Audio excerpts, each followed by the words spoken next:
भगवान बाबा हनुमान जी को प्रणाम। महान त्यागी बाबा जुमदेव जी को प्रणाम। परमात्मा एक। आजच्या व्हिडिओमध्ये आपण जाणून घेणार आहोत की आपल्या या मानव धर्माच्या मार्गामध्ये मानव मर्जी चालत नाही तर भगवंताची मर्जी चालते।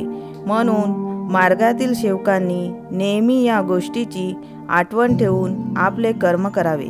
आपल्या सर्व सेवकांचे सद्गुरू महान त्यागी बाबा जुमदेवजींनी अशा एका दैवी शक्तीला प्राप्त केले जी जागृत रूपात या मार्गात उपस्थित आहे।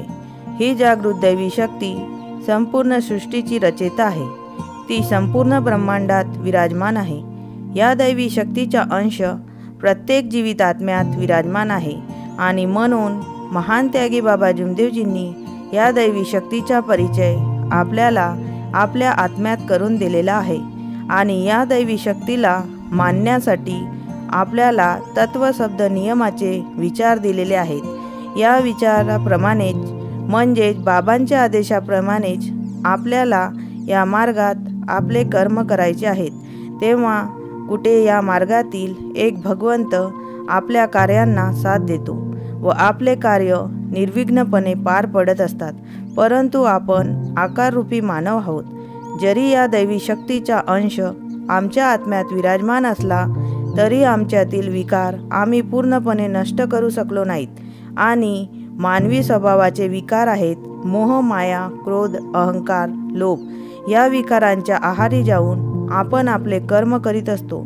आपण जरी भगवंतांना आणि बाबांना वचन दिल्याप्रमाणे तत्वशब्द नियमाचे पालन करण्याचे प्रयत्न करीत असलो तरी सुद्धा आमच्यातील स्वार्थीपणा आम्हाला स्वार्थाचे व मनमर्जीचे कार्य करण्यास भाग पाडतो व आम्ही बाबाच्या शिकवणीला डावलून कधीकधी स्वमर्जीने कार्य करण्याचे प्रयत्न करीत असतो।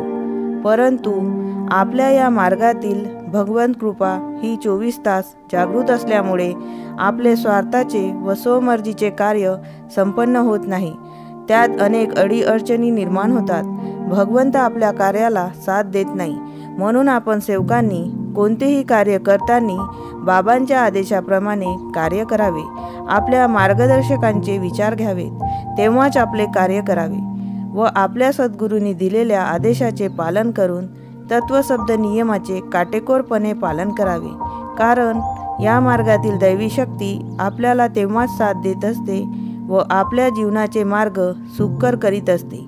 आपले कर्म, आपले विचार, आपली वागणूक, आपले चारित्र्य हे सर्व तत्वशब्द नियमांना धरून असावे।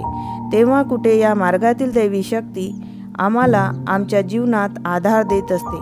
म्हणून आपण सेवकांनी या मार्गात आपल्या मर्जीने कार्य करू नये व तसे करण्याचे प्रयत्नसुद्धा करू नयेत। कारण बाबांनी आपल्याला सांगितले आहे की या मार्गात मानव मर्जी चालत नसून भगवंताची मर्जी चालत असते।